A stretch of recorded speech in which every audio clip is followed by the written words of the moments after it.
Chapter 14. At the Mercy of the Jungle. After Clayton had plunged into the jungle, the sailors, mutineers of the Arrow, fell into a discussion of their next step, but on one point all were agreed, that they should hasten to put off to the anchored Arrow, where they could at least be safe from the spears of their unseen foe. And so, while Jane Porter and Esmeralda were barricading themselves within the cabin, the cowardly crew of cutthroats were pulling rapidly for their ship in the two boats that had brought them ashore. So much had Tarzan seen that day that his head was in a whirl of wonder, but the most wonderful sight of all to him was the face of the beautiful white girl. Here at last was one of his own kind, of that he was positive, and the young man and the two old men, they too were much as he had pictured his own people to be, but doubtless they were as ferocious and cruel as other men he had seen. The fact they had alone of all the party were unarmed might account for the fact that they had killed no one. They might be very different if provided with weapons. Tarzan had seen the young man pick up the fallen revolver of the wounded Snipes and hide it away in his breast, and he had also seen him slip it cautiously to the girl as she entered the cabin door. He did not understand anything of the motives behind all that he had seen, but somehow, intuitively, he liked the young man and the two old men, and for the girl he had a strange longing which he scarcely understood. As for the big black woman, she was evidently connected in some way to the girl, and so he liked her also. For the sailors, and especially Snipes, he had developed a great hatred. He knew by their threatening gestures and by the expressions upon their evil faces that they were enemies of the others of the party, and so he decided to watch closely.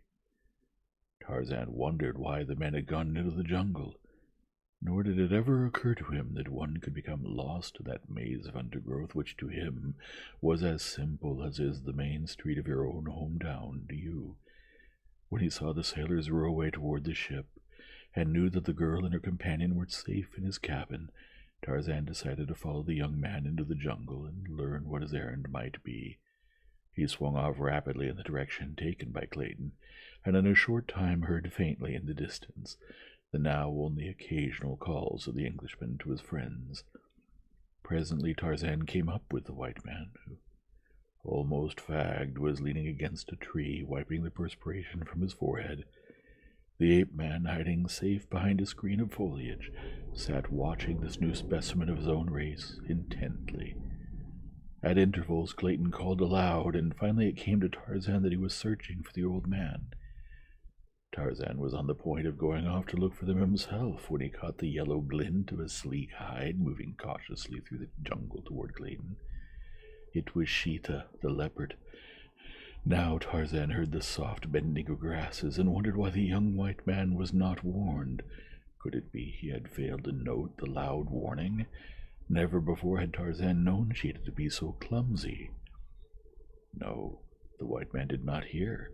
Sheeta was crouching for the spring, and then, shrill and horrible, there rose from the stillness of the jungle the awful cry of the challenging ape, and Sheeta turned, crashing into the underbrush. Clayton came to his feet with a start. His blood ran cold. Never in all his life had so fearful a sound smote upon his ears. He was no coward, but if ever man felt the icy fingers of fear upon his heart, William Cecil Clayton, eldest son of Lord Greystoke of England, did that day in the fastness of the African jungle. The noise of some great body crashing through the underbrush so close beside him, and the sound of that blood-curdling shriek from above, tested Clayton's courage to the limit, but he could not know that it was to that very voice he owed his life, nor that the creature who hurled it forth was his own cousin, the real Lord Greystoke.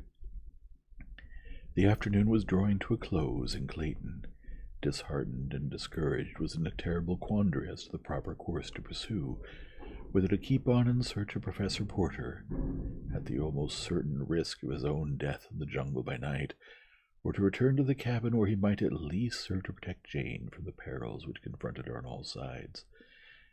He did not wish to return to camp without her father, Still more he shrank from the thought of leaving her alone and unprotected in the hands of the mutineers of the Arrow, or to the 100 unknown dangers of the jungle. Possibly, too, he thought the professor and Philander might have returned to camp. Yes, that was more than likely. At least he would return and see before he continued what seemed to be a most fruitless quest. And so he started, stumbling back through the thick and matted underbrush in the direction that he thought the cabin lay. To Tarzan's surprise, the young man was heading further into the jungle in the general direction of Umbonga's village, and the shrewd young ape-man was convinced that he was lost. To Tarzan, this was scarcely comprehensible. His judgment told him that no man would venture toward the village of the cruel blacks, armed only with a spear, which, from the awkward way in which he carried it, was evidently an unaccustomed weapon to this white man. Nor was he following the trail of the old men. That they had crossed and left long since, though it had been fresh and plain before Tarzan's eyes. Tarzan was perplexed. The fierce jungle would make easy prey of this unprotected stranger in a very short time if he were not guided quickly to the beach. Yes, there was Numa the lion even now, stalking the white man a dozen paces to the right. Clayton heard the great body paralleling his course, and now there rose upon the evening air the beast's thunderous roar. The man stopped with upraised spear and faced the brush from which the awful sound issued. The shadows were deepening. Darkness was settling in. God, to die here alone, beneath the fangs of wild beasts, to be torn and rended, to feel the hot breath of the brute on his face as the great paw crushed down upon his breast. For a moment all was still. Clayton stood rigid with raised spear. Presently a faint rustling of the bush apprised him of the stealthy creeping of the thing behind. It was gathering for the spring. At last he saw it not 20 feet away, the long, lithe, muscular body and tawny head of a huge, black-maned lion. The beast was upon its belly, moving forward very slowly. As its eyes met Clayton's, it stopped and deliberately, cautiously gathered its hindquarters behind it. In agony the man watched, fearful to launch his spear, powerless to fly. He heard a noise in the tree above him. Some new danger, he thought, but he dared not take his eyes from the yellow-green orbs before him. There was a sharp twang as of a broken banjo string, and at the same instant an arrow appeared in the yellow hide of the crouching lion. With a roar of pain and anger the beast sprang, but somehow Clayton stumbled to one side, and as he turned again to face the infuriated king of beasts, he was appalled at the sight which confronted him. Almost simultaneously with the lion's turning to renew the attack, a half-naked giant dropped from the tree above, squarely on the brute's back. With lightning speed, an arm that was banded layers of iron muscle encircled the huge neck, and the great beast was raised from behind, roaring and pawing the air, raised as easily as Clayton would have lifted a pet dog. The scene he witnessed there in the twilight depths of the African jungle was burned forever into the Englishman's brain. The man before him was the embodiment of physical perfection and giant strength, yet it was not upon these he depended in his battle with the great cat, for mighty as were his muscles, they were as nothing by comparison with Numa's. To his agility, to his brain, and to his long, keen knife, he owed his supremacy. His right arm encircled the lion's neck, while the left hand plunged the knife time and again into the unprotected side behind the left shoulder. The infuriated beast pulled up and backwards until he stood upon his hind legs, struggled impotently in this unnatural position. Had the battle been of a few seconds longer duration, the outcome might have been different, but it was all accomplished so quickly that the lion had scarce time to recover from the confusion of its surprise ere it sank lifeless to the ground. Then the strange figure which had vanquished it stood erect upon the carcass, and throwing back the wild and handsome head, gave out the fearsome cry which a few moments earlier had so startled Clayton. Before him he saw the figure of a young man, naked except for a loincloth, and a few barbaric ornaments about arms and legs. On the breast, a priceless diamond locket gleaming against the smooth brown skin. The hunting knife had been returned to its homely sheath, and the man was gathering up his bow and quiver from where he had tossed them when he leaped to attack the lion. Clayton spoke to the stranger in English, thanking him for his brave rescue and complimenting him on the wondrous strength and dexterity he had displayed, but the only answer was a steady stare and a faint shrug of the mighty shoulders, which might betoken either disparagement of the service rendered or ignorance of Clayton's language. When the bow and quiver had been slung to his back, the wild man, for such Clayton now thought him, once more drew his knife and deftly carved a dozen large strips of meat from the lion's carcass. Then, squatting upon his haunches, he proceeded to eat, first motioning Clayton to join him. The strong white teeth sank into the raw and dripping flesh, in apparent relish of the meal, but Clayton could not bring himself to share the uncooked meat with his strange host. Instead, he watched him, and presently there dawned upon him the conviction that this was Tarzan of the Apes, whose notice he had seen posted upon the cabin door that morning. If so, he must speak English. Again Clayton attempted speech with the ape-man, but the replies, now vocal, were in a strange tongue which resembled the chattering of monkeys mingled with the growling of some wild beast. No, this could not be Tarzan of the Apes, for it was very evident that he was an utter stranger to English. When Tarzan had completed his repast, he rose, and, pointing in a very different direction from that which Clayton had been pursuing, started off through the jungle toward the point he had indicated. Clayton, bewildered and confused, hesitated to follow him, for he thought he was but being led more deeply into the mazes of the forest. But the ape-man, seeing him disinclined to follow, returned and, grasping him by the coat, dragged him along until he was convinced that Clayton understood what was required of him. Then he left him to follow voluntarily. The Englishman, finally concluding that he was a prisoner, saw no alternative open but to accompany his captor, and thus they traveled slowly through the jungle while the sable mantle of the impenetrable forest night fell about them, and the stealthy footfalls of padded paws mingled with the breaking of twigs and the wild calls of the savage life that Clayton felt closing in upon him. Suddenly Clayton heard the faint report of a firearm, a single shot, and then silence. In the cabin by the beach, two thoroughly terrified women clung to each other as they crouched upon the low bench in the gathering darkness. The maid sobbed hysterically, bemoaning the evil day that had witnessed her departure from her dear Maryland, while the girl, dry-eyed and outwardly calm, was torn by inward fears and forebodings.